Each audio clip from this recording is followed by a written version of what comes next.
Today on an all-new Dr. Phil. My ex-husband is controlling and delusional. A jealous ex. She says you accuse her of being with other men, but she's divorced. A needy ex. You call when you need money. Which one? She says you are stalking her. Not true. She says she changed the locks, you come in the window. This is crazy, man. This is insane. Is telling the truth. Are you giving him mixed messages? I don't believe I am. I think you are. Let's do it. Have a good show, everybody. Here we go. I hate to see people suffering, and you've hurt long enough. Stand by, Dr. Phil. I'm going to get you the help that you need. In 5, 4, This is going to be a changing day in your life. go, Dr. Phil.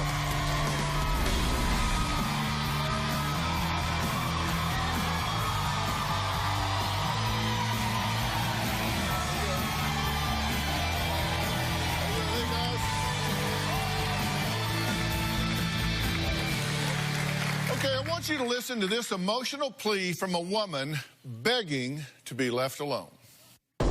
Get out! Get out! Go now! Go away, Freddie! Get out of it! Get out! Go on, psycho! Go away! Well, that was Jennifer, who says her ex-husband, Freddie, is obsessed with her and absolutely consumed with getting back together. Now, Jennifer says Freddie watches her through her windows at night and has even snuck into her house to go through her dresser drawers looking for any evidence she is with someone else. Now, this is an ex. Jennifer says Freddie has told her he considers them still married and refuses to let her go. Ex-husband Freddie is controlling, abusive, psychotic, and delusional. We have been divorced for almost 4 months. In Freddie's mind, we are still married. Freddie has become my stalker. There hasn't been a single day that Freddie doesn't show up at my house unannounced. He'll drive by, knock on my door, tell me he saw the light on, wants to know what I'm doing awake still. This is the curtain I hung up to keep Freddie from looking in my windows. Freddie has called me 300 times in 1 week. One time when we got into an argument, I called the police. After the police left, Freddie climbed in through a living room window. Freddie's always accusing me of cheating on him.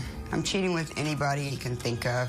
His ex-boss, the neighbors, guys at church. He came in the house and noticed the smell of an air freshener in my daughter's room and told me I sprayed Lysol in there because I had been having sex in there.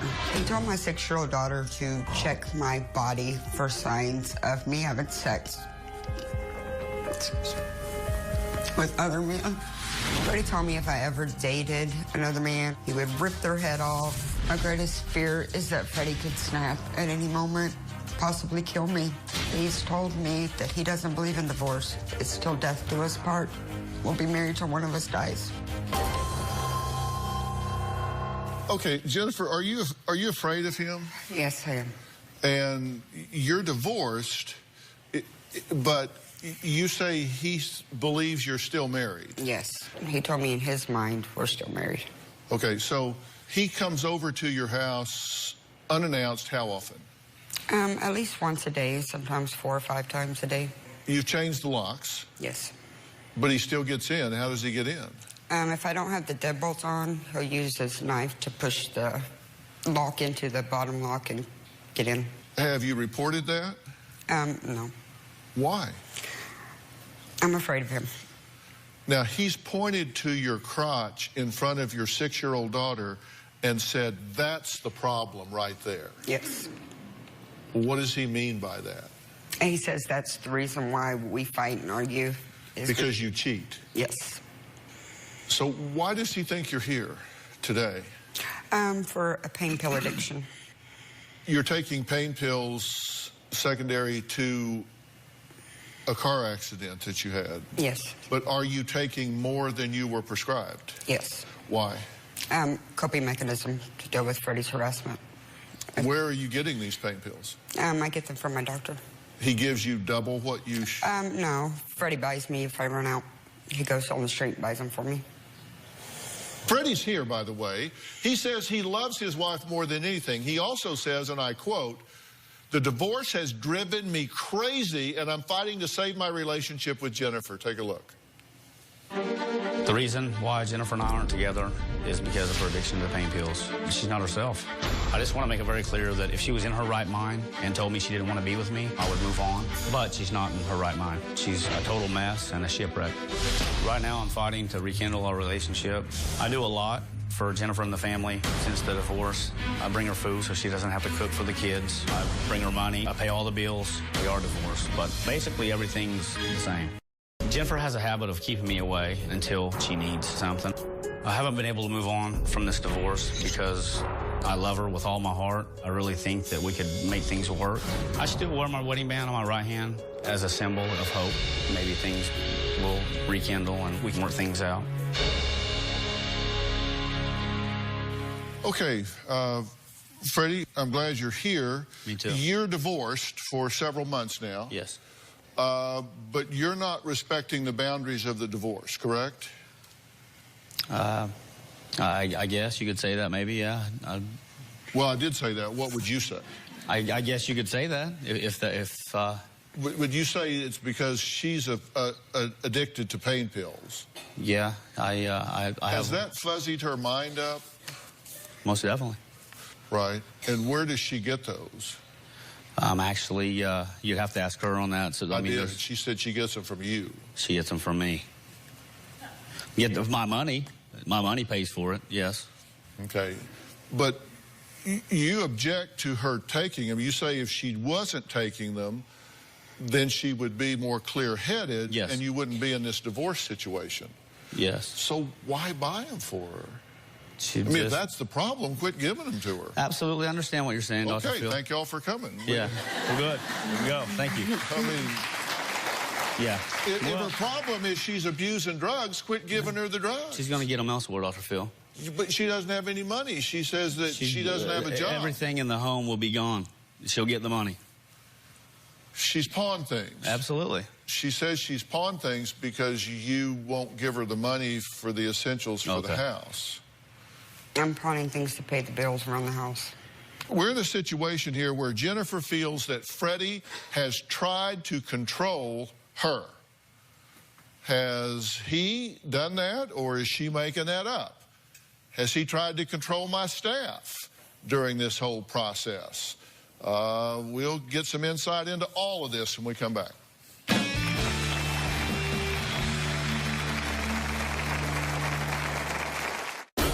I wasn't allowed to listen to certain music that he didn't like. If I got my nails done, I got accused of doing it for another man. Freddie cut me off from my family and my friends. I'm not trying to control her. I was trying to wake her up.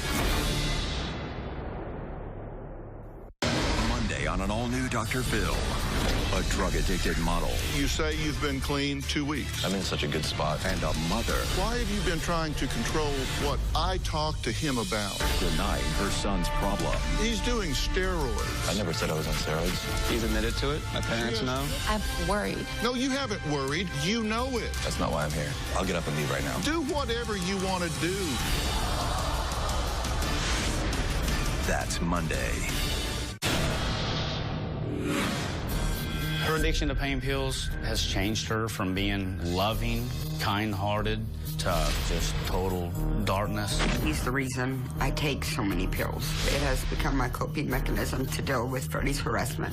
Jennifer, once upon a time, was excellent with finance, but since the addiction, everything's about pills and money. I would give her money, I'll never see it again. I know where it's going. It's going for pain pills. If Jennifer doesn't get off the pain pills, Jennifer will never see happiness. She says she's doing that to cope with your hyper-control and stalking of her. All right. She says you are stalking her and that you controlled her during the marriage and you're controlling her now. Is that true? No. It's not true. She says she changed the locks, you come in the window. She says you go through her drawers. You accuse her of having sex with other men. She says you pointed to her crotch in front of your 6-year-old daughter and said, that's the problem right there. Did you do that? I did do that. In front of your 6-year-old daughter? I didn't pay any attention. I flipped and I did it. I'm not going to lie to you about a thing, Dr. Phil. I did do that. She says you accuse her of being with other men now. When she tells me that she's not interested in moving on, and it, Well, but she's divorced. yes, absolutely. She has the right to be Yes, with other men. absolutely. Now. And if she tells me that she doesn't want me, Dr. Phil, it's not a problem with me. She's not told me that. I've told you that several times, Freddie. Dr. Phil, honest to God, I thought I was coming out here to get her help. I'm out of the picture now. Do It's you a not done like deal. the questions I'm asking? Dr. Phil, it's nothing about that. I didn't have any idea that this is what this show was going to be about. That's You what don't know what this show's about. I'm just getting started. I didn't know that's the way she felt, Dr. Phil. Are you giving him mixed messages? I don't believe I am, Dr. Phil. I think you are. Okay. I do think you're giving him mixed messages. Okay.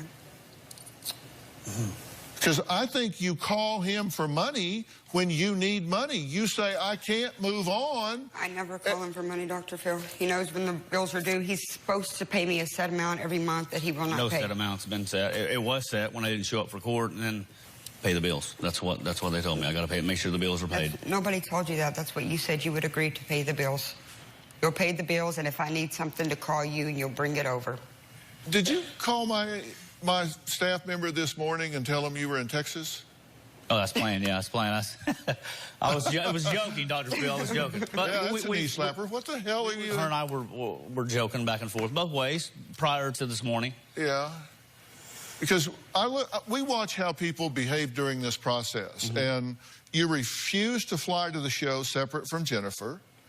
I never said Jennifer. I said my kids. You refused to stay in a separate hotel than Jennifer. Never refused anything with Jennifer. It was my kids. You came to Jennifer's home unannounced during her phone interview and refused to leave. I had no idea that she was on the phone with... The staff member and Jennifer had to have a code word for when Freddie entered the house in an attempt to hear the interview, and it was interrupted on 10 different occasions, correct? Yes. We generally talk to our guests 5 or 6 times. You've called the producers like 30 times. Want to know what we were going to have for breakfast here? And didn't like what we were going to have for breakfast. I didn't know until yesterday that I was You wanted an egg McMuffin here. Didn't know that I was leaving at 6:30 in the morning, and where we're staying at, they never started serving breakfast till 6:30. So I didn't know what we was going to eat. I'm sorry, Dr. Phil. Are you afraid of him? Yes. You say he's broken into your house by jimmying the lock with a knife after you changed the locks. Yes. You never told me to do that? You know how to get in. Have you not because told me when I got locked out of the house, you knew how I got in. This is crazy, man. This is insane. Did you say you know how to get in? Yes, because he asked to wash clothes at my house when I wasn't there. My laundry's outside of my house. And he had my son. And he said, well, give me the key. I said, no, I'm not giving you the key because I'm afraid he might go make a copy of the key. And I said, you know how to get in. The top lock's not locked. That was on one occasion when I was not home. So what did you mean by that? That if he needed to get in there for my son, he could. Meaning what? You know how to pick the lock? Yeah, he knows how to get in with his knife. See, that's what I mean. In your defense, I do think you're getting mixed messages. I promise you I am. I wouldn't be here. I do think you're getting mixed messages. I think you are a controller. I think you're stalking her to a degree. I'm not perfect. Seriously, I do. I think you're stalking her. I think you are controlling. I think you got some kind of warped sense of boundary here. But I do think you're sending him some kind of mixed messages here. And I think you call when you need money. You're taking drugs from him when you want the drugs. He controls you with money, right? Yes. He says, I'm going to cut off the money. You don't do what I want you to do. I'm not going to pay the bills. Yes. And so, therefore, you don't want to upset him, right? I don't know how to act on him. You don't want to go to work, obviously. I'm going to tell you what I think's going on and what I think needs to happen here when we come back.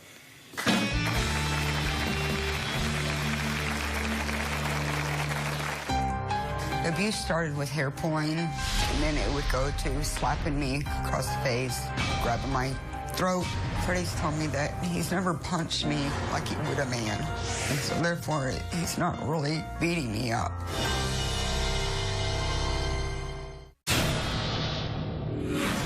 And I 100% rely on Freddie financially. I do a lot for Jennifer and the family. I bring her money. I pay all the bills. He refuses to pay spousal support. He will only pay for the bills when they're due.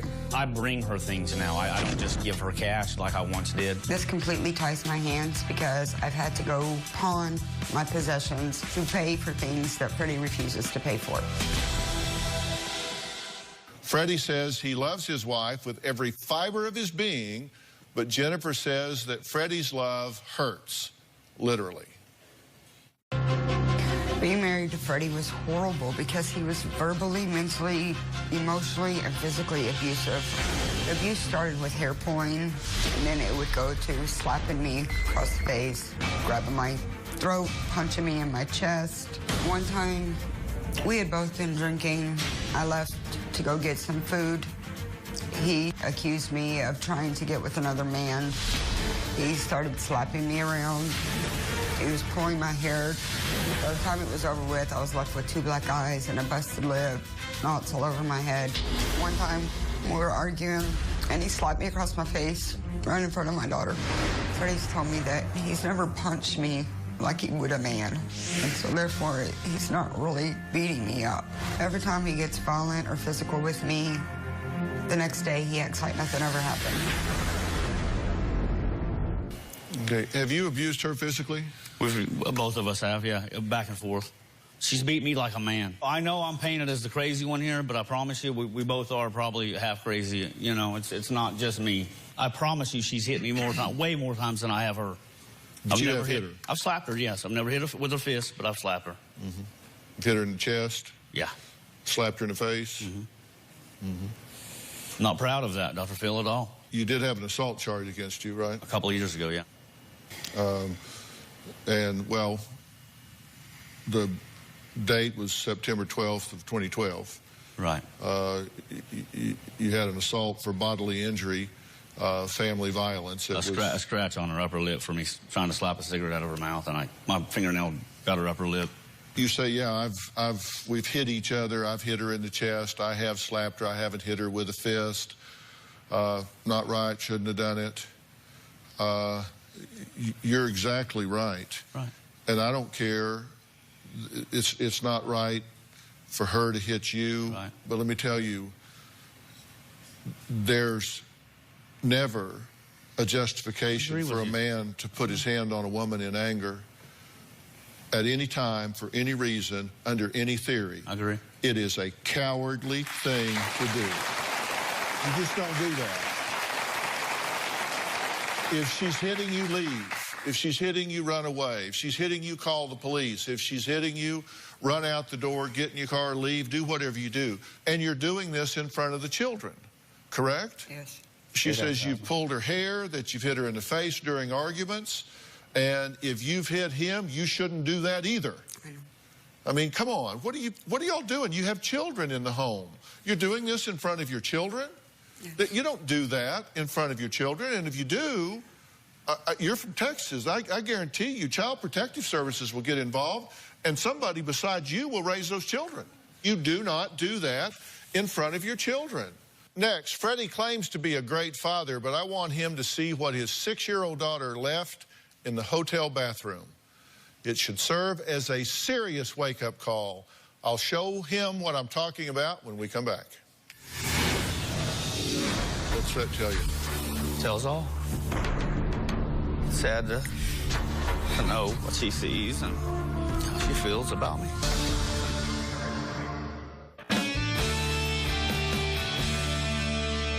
You found a note that your daughter had written in the hotel this morning? Yes, she wrote it last night. And your daughter is how old? 6. And here's half of the note. It says, I love Jesus, Mom, Christian, Nathan, Jonathan. And then part 2, I hate the devil, Dad, demons, and monsters. That's what she wrote. What's that tell you? Tells all.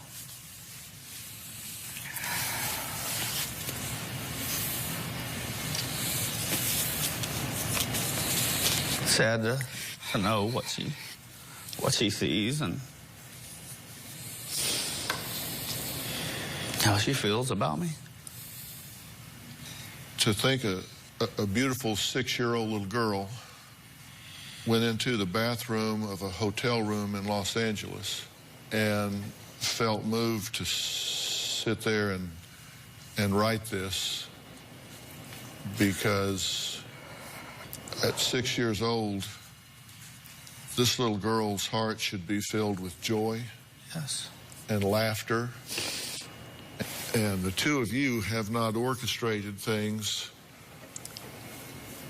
in a way that that's what she feels. I want it to stop for my kids. I am prepared, following this show, to provide both of you with the help necessary. They can't even match the music. They can't even rap that is black producing. Now they wanna crack the new shit. They just wanna act that I'm bath the new kids. They can't even match the music. They can't even rap that is black producing. They just wanna crack the new shit. They just wanna act that I'm bath the new kids. Sorry big man, with your big life and your kick man. Sorry big man, with your big life and your whip man. Sorry big man. To learn how to put this together in a constructive way. To be a father where she sits down and draws her daddy as a hero, draws her daddy as the man that gets up and lets the sun out every morning just before she wakes up. You want to be the most powerful role model in any child's life is a same-sex parent. What are you modeling for this child? Terrible. You need to get off these drugs. You need to get on your 2 feet. You need to get a job. You need to get a job. You need to not be depending on some man to take care of you. You need to get your self-worth. You need to get your self-esteem. You need to stand up. You need to stand tall. You need to make her proud. That's what I want to do. Thank you, Dr. Phil. When people come here, this isn't the end. This is the beginning with us. This is the beginning right here. Okay? Next, it was a relationship that started with many of the same problems that Jennifer says she's gone through with Freddie, and Freddie says he has gone through in this relationship. But it was a relationship that ended one tragic night, leaving 5 children without a mother and a community in complete shock. We'll talk about that after the break. We'll be right back.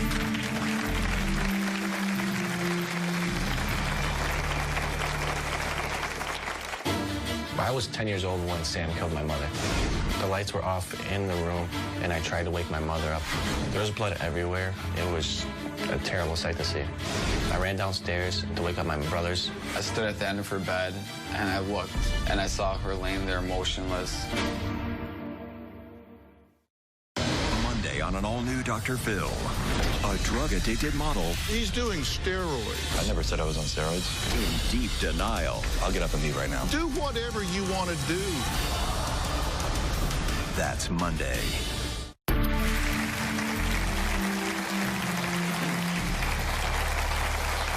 It was nearly 15 years ago when police officer Brenda Sexton was brutally beaten to death by her then-boyfriend, Sam Lupo, leaving behind 5 young children. I was 10 years old when Sam killed my mother. That morning, I ran into my mother's room because I heard my little sister, Morgan, crying. The lights were off in the room, and I tried to wake my mother up. I lifted the pillow up, and at that point, I realized that my mother was no longer with us. Her face was caved in. I really couldn't recognize her at all, and it was a terrible sight to see. There was blood everywhere, on the floor, on the wall, on the bed. It was on the baseball bat that he used. It was pretty bad. I ran downstairs to wake up my brothers. To this day, I regret telling my brothers to go look. When we went upstairs, it was an unbelievable sight that I'll never forget. When Tony moved the pillow from her face, I was kind of in disbelief. I was shocked. I couldn't believe what I was seeing. It wasn't her beautiful face. The face was gone. When I went upstairs to my mother's room, I was by myself. I stood at the end of her bed, and I looked, and I saw her laying there motionless. I fell into immediate shock, and I ran downstairs into my brother's arms. My brother Tony had grabbed my sister. We started walking down the street. An off-duty cop asked us what was wrong and why we were crying. I remember being in the back of the car and seeing the ambulance having a black bag. And at that time, I realized that my mother was never coming back. I was away at a church retreat when it happened. When I was leaving for my church retreat, she came up behind me, gave me a hug, and said, "I love you." And I said, "I love you too." That's one of my favorite memories that I have of my mom. As you can only imagine, losing their mother at such a young age has had a great effect on these 5 siblings. I miss my mom every day. Not having my mom has prevented me from wanting to move forward and have children and have a big, beautiful wedding.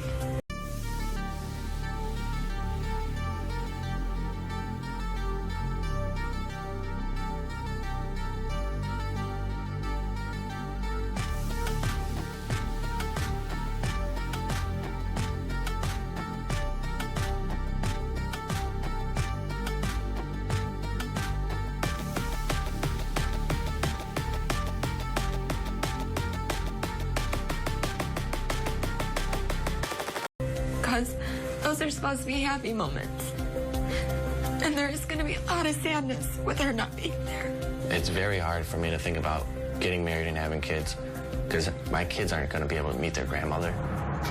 At some point, I did feel a little guilt because as a child, I felt that maybe I was part of the reason that domestic violence was going on within my household. But as I grew older, I realized it was not my fault. If kids see abuse, they should definitely speak up to somebody in their family or somebody that they trust so they can protect their family. I'm very angry with Sam. Not only did he take my mother away from me, but he hurt my brothers and my little sister. And for that, I can never forgive him. I can honestly say that I hate Sam for what he's done to my family. I have forgiven him, but there is a side of me that I can't. It's like God says to forgive and forget, but it's hard. It's very hard. I was 7 months old when my father murdered my mother. I hear a lot of stories about my mom from my siblings. In a way, I feel close to her because I've heard a lot of wonderful things about her, and everyone always says that I remind them of her. Well, as you all know, my wife Robin has made it her mission to help and empower and protect women and children being affected by domestic violence, which is why she created her foundation, When Georgia Smiled, in honor of her mother. And when I came home and told Robin about this story, she immediately wanted to meet these courageous young adults. So I'm glad you guys are all here. So thank you so much for being here. So this has been 15 years, right, since this took place. From the kids' point of view, what's it like when domestic violence takes that worst turn and you're left with the aftermath and you've lost a parent in this way? Sam Lupo took your mother away. What's that do to you in the aftermath? It leaves you broken. I have to tell stories about my mom. She doesn't get to meet her mom. She's not here to help, guide them through what they're going through. And there's a lot of people, like my Aunt Patricia, who comes along and helps us, but it's not the same. It's not at all. It's hard. Yeah. Not being able to wake up and see her. It's hard not being able to grow up in one home. Yeah, because you didn't all grow up in the same home. You older children were separated and broken off from the family, right? Yeah. So, and you do tell stories to you guys, right? And so you have to hear about it from them. Yes. And that, it's not the same, right? No, not at all. I was only 6 years old, but I remember everything about her. I remember every morning after she'd get off duty, we'd all go and lay in her bed together. Even if she was on patrol, she would come pick us up in the squad car, take us on a ride, just do something, and stuff like that, no matter what it was. She was a single mother of 5, and I don't know how she did it, but she found a way, and she found a way to keep us together while she's still here. Yeah.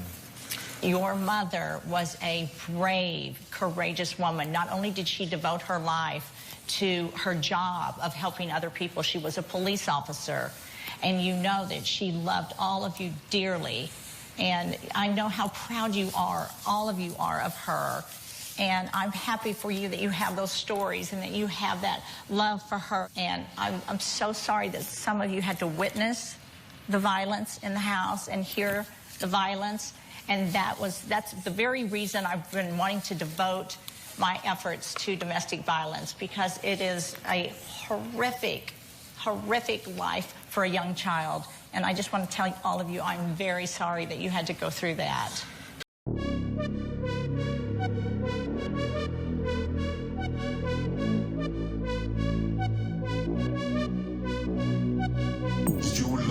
International. Girl, what's your name? I have to know. Ain't no one else in your lane. Let's fill this car with gas and go. No hesitation, I'm on it. If that's the way that you want it, that's cool with me, so let's ride. Let's go somewhere that you lie. Let's take a break. Next, who is the man who committed this horrific crime against these children's mother? You won't believe where he is and what he's doing now. We'll be right back.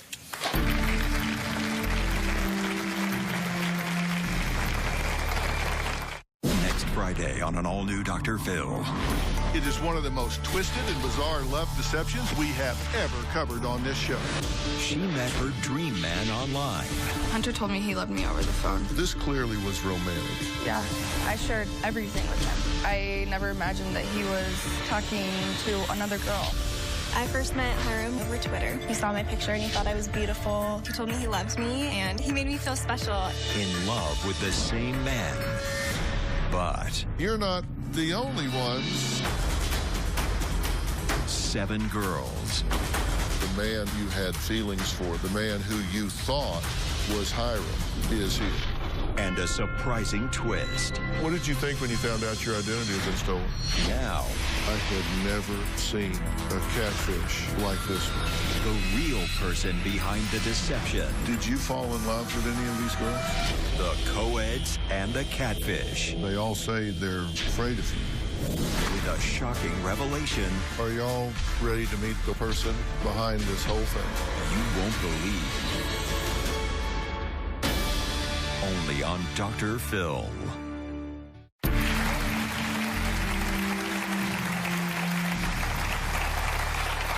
Talking with 5 courageous children that lost their mother in a domestic violence situation. Robin has When Georgia Smiled, a foundation that she has created to help prevent domestic violence, and has been working with women all over America to educate, raise awareness, talk about all of the things that people need to know to not let this continue to be such a silent epidemic in America. Take a look, if you will. This is inmate pen pals, and here's what this, look at this. Who is this Italian blue-eyed wolf, and what is he all about? There is only one way to get those answers. You must write directly to me. I'm a free-spirited, 43 years old, grounded by 3 amazing children that I'm determined to have a brighter future with. I don't play games, but I can be a kind, generous, supportive, and loving friend if given the opportunity. So if you're in need of a friend and you're willing to build a true friendship and fulfill your needs and passions, this Italian blue-eyed wolf awaits your letters. Sammy the Wolf Lupo. Now, this is a post that's put up by the man that bludgeoned your mother to death. Yeah. What do you say to yourself when you see... I'm disgusted. When you see that? I'm disgusted. I'm angry. Very angry. She can't live her life anymore. And she did nothing but help people. he's having a future with his kids, he's going to have no future with Morgan. Well, I'll tell you, one of the reasons that we wanted to talk about this is to just underline, emphasize, highlight, and bold. You need to look at who you're talking to on the internet, because it takes so little. Grab another bottle of that bubbly, top shelf living. We don't owe you an apology. Grab another bottle of that bubbly, top shelf living. We don't owe you an apology.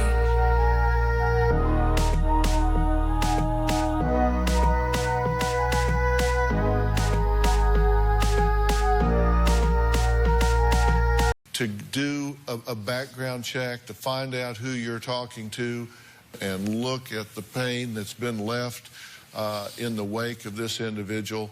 Be careful who you're talking to on the internet, because you find out what's really going on.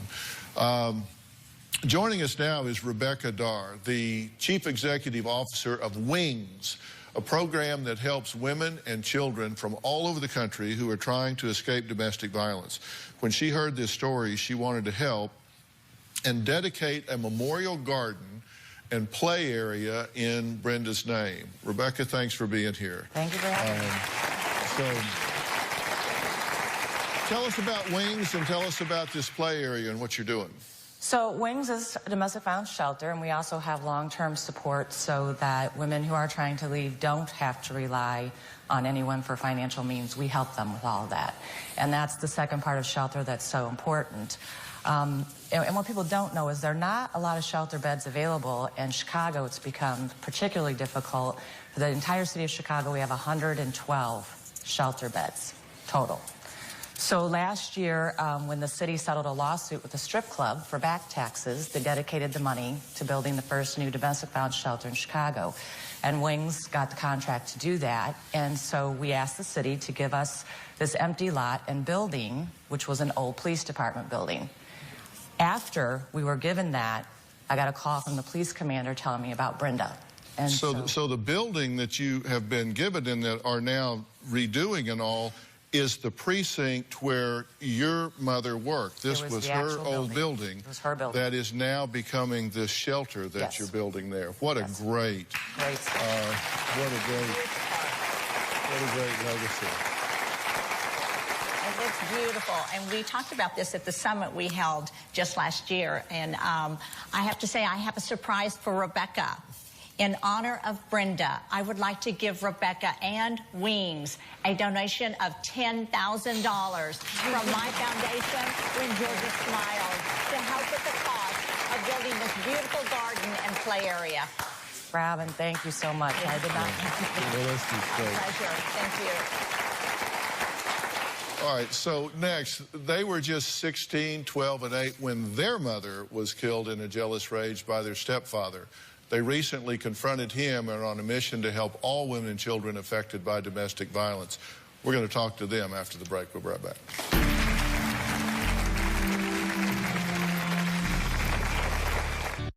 Well, we've been speaking with 5 siblings who lost their mother to a horrific act of domestic violence. And I want to add 3 incredible women to this conversation about domestic violence. They know exactly what these 5 siblings have gone through, because 23 years ago, their stepfather shot their mother, Linda, 6 times in a jealous rage, leaving them without a mom. Please welcome Summer, Amanda, and Kelly. So, guys, thank you so much. First off, let me say I'm so sorry for your loss. I know it's been many years, but time, it just doesn't heal all of those wounds. And you guys have decided to really take some action to let that not ever go away, but turn into something positive. Tell me what you're doing.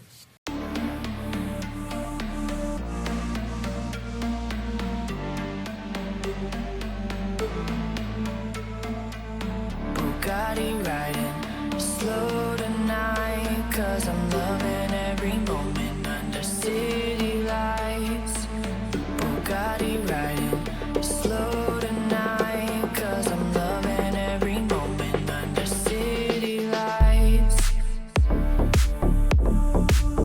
didn't want our mother dying in vain and to use her death to help other women and children in abusive situations.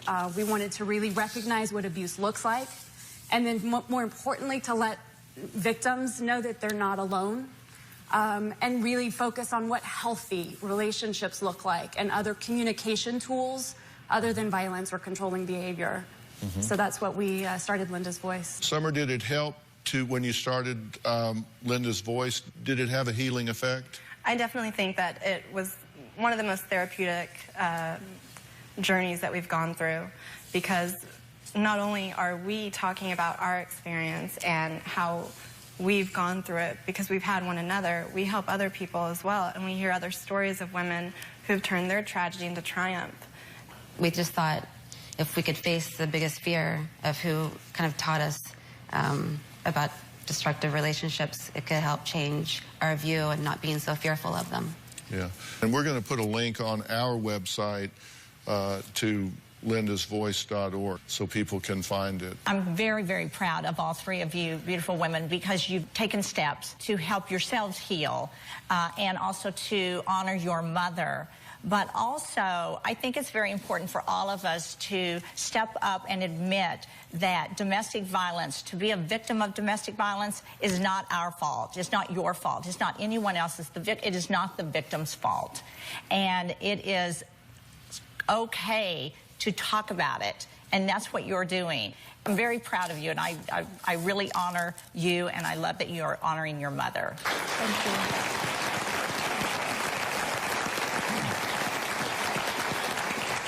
To help with Brenda's Memorial Garden, I want to encourage all of you at home to donate to When Georgia Smiled. 100% of the donations will go directly to support Brenda's Garden. And I also want to encourage you all to visit lindasvoice.org to see all of the great work Summer, Amanda, and Kelly are doing in honor of their mother. As a gift to Brenda's children, I'd like to invite them all to a one-day resolution retreat in Chicago held by the president of our advisory board, Dr. Frank Lawless, in order to help them on their path toward resolution and healing. Also, we spoke about addiction today, and I'm proud to say that Dr. Lawless has a new book called Psychoneuroplasticity Protocols for Addiction, and it's available now on Amazon.com. And this is truly a breakthrough work in the treatment of addiction, and I'm really, really proud to know him, and I'm proud of this breakthrough work in addiction.